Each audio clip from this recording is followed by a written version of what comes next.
Mama wakwaba midin ede adwoa searching mesrel na wa subscribe to my channel near notification bell no so for more news. Nipa ya okase se okase free eye Upper East na watonkra ede ama NDC ama yoku no na titrupa aye koma NPP fo no ure ne nsem okin na ne se one dem pai na wobo say NPP fo betimi eye Vice President Dr. Bawumia as flag bearer for 2024 elections no omo de omo ready. Vice President Dr. Bawumia we win already no 100%. 5 northern regions ni na omo penda da drama ni Mahama ba kumpo 2024 de on to menda ebusof yenti ensema ode etuja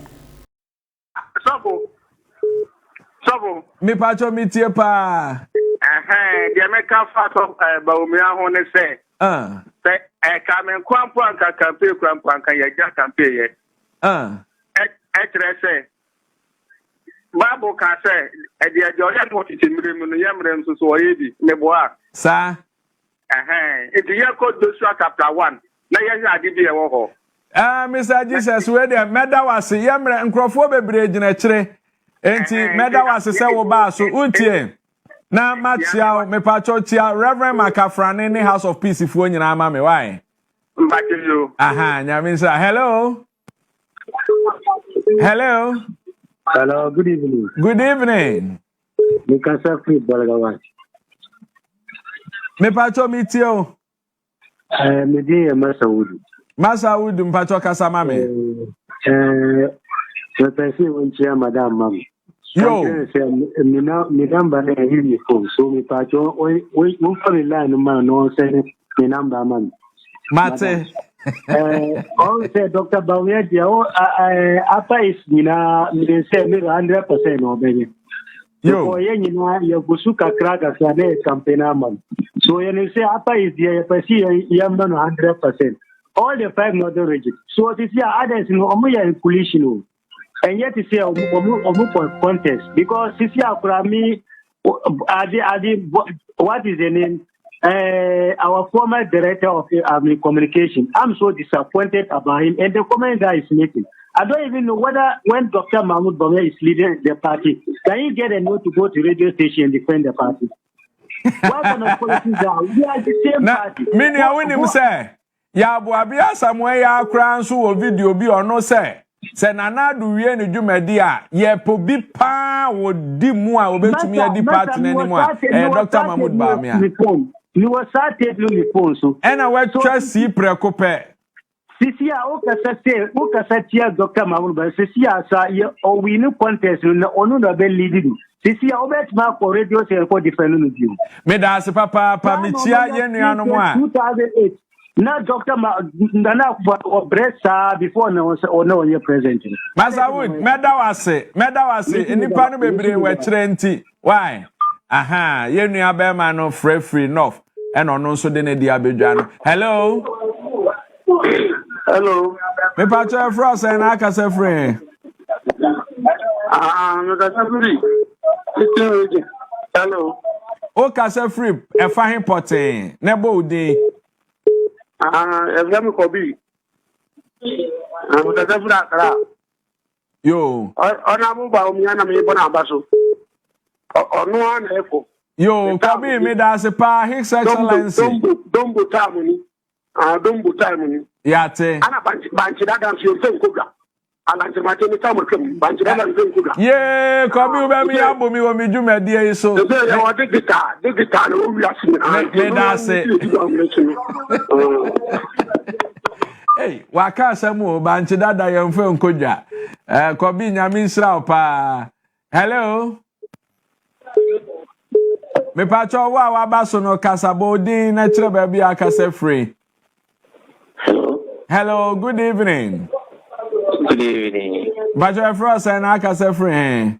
Your family Latif me kasa vitesi. Tesi for obi ahun ye de. Oh, obi ahun ye. Bajo for what no disem tudwa. O person me contribute engra me ti say obi Bawumia 2013 wanya hwe. Say delegate na. For obi na onya more than 90 years of delegate no. Enti aba foforo no yen nim Bawumia adwuma waye enti na ono ana yen support no so ombra me da se papa ono ana ye support no ese omra but yo enti me da se hello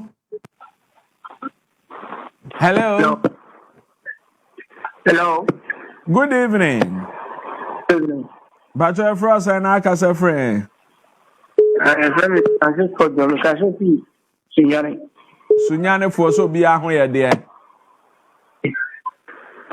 But of one of this, I'm to Jama. The northern region. Mighty man of a mighty, valiant man, a man of war, prudent in matters, and a comely person, and the Lord is with him. What I like is a prudent man, and the Lord is with him. When I read this scripture, it was like I had taken a piece of fabric and sewn a nice garment and fitted it on our vice president from the crown of his head to the soles of his feet. I said, this is a description.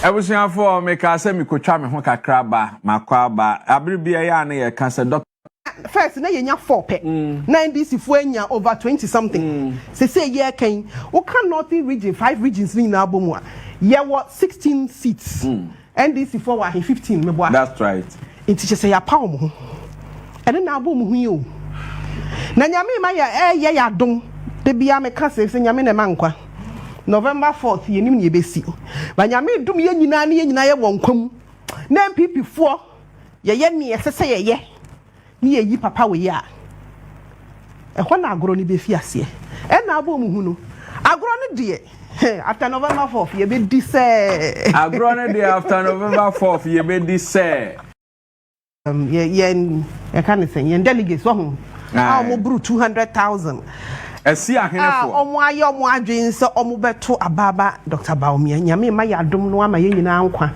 na 4th November ebedru ne yetoma na metimi aka ewo arehemu ne with all confidence say NDC egu ewo northern region eno ho esuro ena papa yusuro a ode ka ne oken eno ho nti ena NDC fo eti northern region agada omo ho according to your communications officer your kasai so mo ye campaign etia against Dr. Bawumia na nka NDC fo de ye razo kade NPP fo nkomo efa ne ho ben eye na semben oba mu sen ye ne ye nya ye ho ene ye koye primaries ena nipa du di omudin aba ene ye koyi mu baako etu ye den etu ani si baako so na nka ye kakra se o onua woni ni nyina na free northern region enti kese o ka bi kura ama no enye wusuban bone ni wo abraba bone a wo papa we wabo e wo Ghana ha